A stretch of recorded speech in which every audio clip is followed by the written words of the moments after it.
Hey guys, Paul Waddy here. We're going to talk about the 10 mistakes keeping you stuck under $10,000 a month. So this one here is aimed at you businesses who have started, but your sales are just kind of stuck under $10,000 a month and you can't work out why. So let's talk about the 10 mistakes that are probably keeping you there. So you've launched, you've got a few sales and now you're stuck.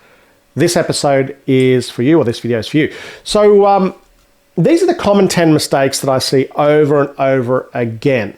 And particularly from founders of baby businesses, businesses that are just starting out in e-commerce. So number 8 is probably the one that will cost you the most money. So stick around for number 8.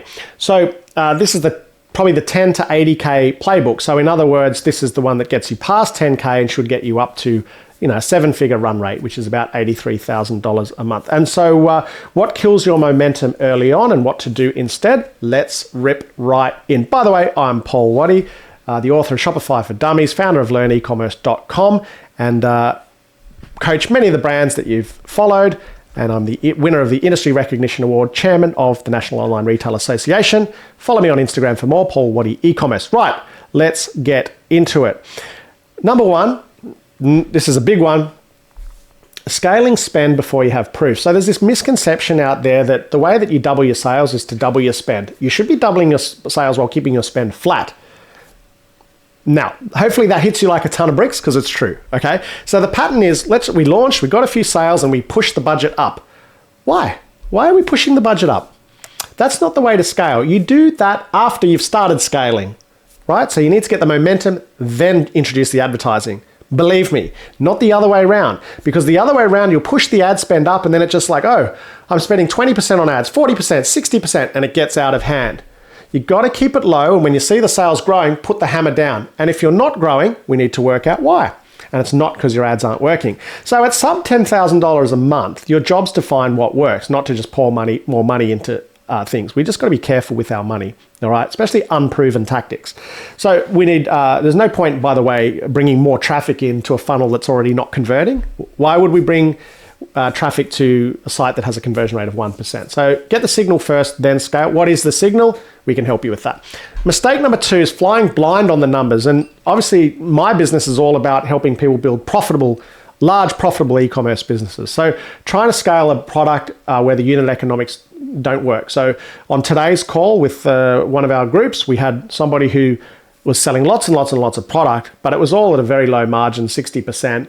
And that's just not enough to invest. It's good for a hobby, but not enough to invest. She wants to grow this business, have staff, earn a lot of money. That's hobby level. The unit economics simply aren't good enough. So we can't fly blind on that. Now, ad costs are expensive and getting worse. So that means that if your margin isn't there, a lot of you guys are just going to dig yourself a hole by spending too much on ads. You don't have the margins, et cetera, et cetera. So don't push things uphill that aren't making you money, and rethink the product pipeline before you touch the budget. So one of my things that we work on in our groups is let's double your revenue using product, because that's actually a greater ROI than doubling your revenue using ads, if that makes sense. Now, number 3 is basically a weak offer, an offer element. So the offer element is how are you going to blow your customer away? And one of the things I say is, tell me about what you do and how you do it. How are you special and how do you do it? Not what do you sell. How are you special? How do you stand out and how do you do it? What makes you stand out and how do you do it? Before I've even said, what's your product? What's your price? What makes you special? Ask yourself that. And the signs of a weak offer really are discounting to force sales, which is not sustainable for anyone. It drives a low average order value. It drives low repeat purchases. It allows your sales to be up and then fall completely off a cliff, because discounting doesn't create new customers. It brings forward next month's customers, and then you fall off a cliff next month. So it comes back again to the unit economics. Those nice, strong 75% margins is what I think, and a weak offer just can't support paid traffic. The numbers will collapse the moment you try and scale. So strengthen the offer so that each sale is worth winning, each sale is profitable, and then put the spend behind it after you've proven the business model. Mistake number 4 is really having no long-term vision. Now, this one is entirely focused on the first product, and we do see this a lot. So with a lot of our particularly smaller brands, we sort of say, right, when was the last time you dropped a new product? And they'll say 3 months, 6 months, never. That's why you're here. You're a retail business. How many retail businesses do you visit when you go to the shops and you see that they have one product? You are a retail business. It doesn't matter that you happen to be online. You are still a retail business where choice matters. Okay? So when people launch even successfully a new product like that does $1 million a month, the first thing I say as an advisor is, that's great. What's your next one? Because every product has a life cycle and every product reaches maturity at some point. So one product is a starting point, not a business. Okay.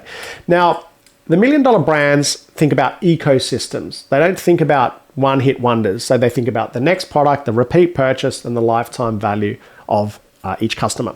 If all you have is one product, you've built a transaction, not a company. And there are 1% of companies that can do one product and scale to $1 million a month or even $1 billion, whatever. But that's in the 1%. I'm teaching you guys how to increase your chances of success. Because if you all sit here thinking, I'll be the 1%, if there's 100 people watching this right now, one of you will succeed. So let's not aim to be the 1%. Let's hope that we are, but let's aim to be in the 99% of successful brands. And this is how they do it. Mistake number 5 is pushing traffic to a page that doesn't sell. So if you've got a low conversion rate, why do we send traffic to it? And people say, oh, it's just my ads, Paul, it's my ads. You've got a 1% conversion rate. Your ads aren't responsible for your conversion rate. Your product, your price, your positioning is, right? Your value proposition. So if you have a weak product and a weak product page, there's no reviews, it's a slow website, there's no reason to buy now, don't go blaming your ads. The real problem is on the page or in the business, not on the traffic. People will tell you, I'll get you higher converting traffic. Let me tell you, no such thing exists. Higher converting traffic doesn't exist, okay? It's all about converting the traffic that you already have, then finding new eyeballs. Fix the conversion leak first. Sending more people to a broken business doesn't work. You'll lose a lot of money that way. Number 6, one of my pet hates is discounting to force sales. When we work with any new member, we look at their numbers inside out. Inside out, we suck the profit and loss statement in and we turn it around and we bring it back to the customer and we say, these are your numbers. And what we often see is very high discounting. So when you discount, sales slow down later. You might fix a short-term problem. If you're a discounting brand, happy days. Discount as much as you want. But if you haven't thought of a discounting brand, you don't see yourself as that, then stop discounting. And if you have to discount, it's masking something else. You start at 20%, then you have to go at 30% off to get the same sales as before. And it's a slippery slope. And then another flash sale. The customers see it. So the customers will be trained to wait, and you've torched your margin. So you might have some cash coming in, but it's not profitable, so your business is worth nothing. Discounts are a tool to clear excess inventory. They're not a strategy. So let's not build our business around discounting. Let's actually sell the value, not the price. And value means a lot more than just price. Number 7, chasing the vanity metrics. And my favorite one is to say revenue for vanity, profit for sanity. And I think the third part of that is cash for reality. Somebody added recently, which I love. So followers and traffic sessions are treated like the goal and reach and all these things. I just don't understand any of that. Quantity can be bought. It's not skillful at all. You don't need more eyeballs. The eyeballs you've got are enough. You need to convert more eyeballs is what you need to do. And the other thing is you don't need all the eyeballs. You need the right eyeballs, and you need the skills and the product and the value proposition to convert them. So founders with tiny followings can sometimes get these crazy conversion rates because they've learned to communicate their unique selling points effectively. And the thing about marketing, it's marketing and communications. It's not about marketing channels. It's how are you effectively communicating how you solve a problem. And you see some small founders do this spectacularly well. So don't chase the vanity metrics. Get better at marketing, not bigger at marketing, if that makes sense. Number 8, running ads before everything above is checked. This is the expensive one. This will torch your cash quicker than anything else. Ads are an amplification of the great work you already do. They're not a revenue marker. They're not a revenue driver. They turn up the volume on whatever you already have, good or bad. If you have a great business that's scaling, the ads can amplify that beautifully. If you have a business that's floundering, the ads will amplify the losses. It's as simple as that. So you got to plug the leaky holes before you fill the bucket, and that's what we do in our business. That's what we help you do. So if the offer page, the unit economics, the business model isn't sorted, the ads will just lose you money louder and faster than ever before. Mistake number 9 is trying to do everything at once. And someone once told me, Paul, you got to let a few fires burn. And that was a really good lesson. So if you're spread across 10 tasks, tweaking the theme, redoing the logo, changing the way you shoot ads, posting on that channel once, that channel twice, it's not going to work. Meanwhile, one or two of the levers are typically what's going to drive you, right? So when we scale a business, it's usually one or two key levers that take you up to 10 grand a month, 100 grand a month, $1 million a month. There's always a couple of key levers. Now, especially for your sub $10,000 a month brands, focus on finding those levers, because the focus will feed the hustle, will beat the hustle rather. And a lot of you are hustling around, busy doing nothing. Imagine what you could do if you knew what to work on. And that's our job as well. You don't know what you don't know. What got you here won't get you there. Say it any way you like. But when you know what to work on, I will back many of you to succeed.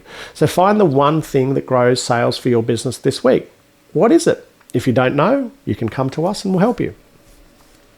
Now, number 10, having no strategy, or what I call a vibe strategy. It's just spending our way to glory. Never happens. So if we spend $5,000 on a new product shoot, $5,000 on a new website, $10,000 on an agency, $7,000 on a coaching program, all chasing that magic scheme, there's no magic there. You don't have to do that. You shouldn't have to do that.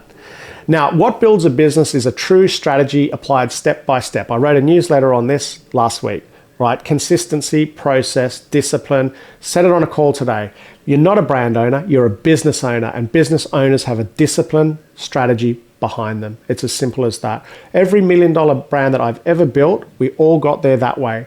Not just chasing that unicorn, but diligently executing on the right projects at the right time. If you don't have projects, if you don't know where to look, that's a problem. That's what we do. We turn your business inside out to show you what to work on. Now, stop buying shortcuts, because that won't work. Let's commit to the steps. And as I said today, let's get comfortable getting uncomfortable. Team, let's enter uncharted waters. If you're prepared to enter uncharted waters, I'm happy to do it with you. Now, if you're stuck under $10,000 a month, and you want help finding that right strategy, you want the playbook, if you like what I'm talking about today, this is exactly what we do inside Ecom Accelerate. That's for our $10,000 a month brands and under. We try and get you there. So we give you the step-by-step goals from getting where you are, which is a few sales, to getting a real scaling business. Let me tell you, if you get past 10,000, you're probably going to get to 50,000 and so on. So reminder, ads will amplify what you've built. So let's build something worth amplifying. If you want to work with me, there'll be a link somewhere below. You'll find it. You can book a time to have a chat with one of the team. We'll have a look at your business and see if we think it's scalable, and let's get to work. See you next week.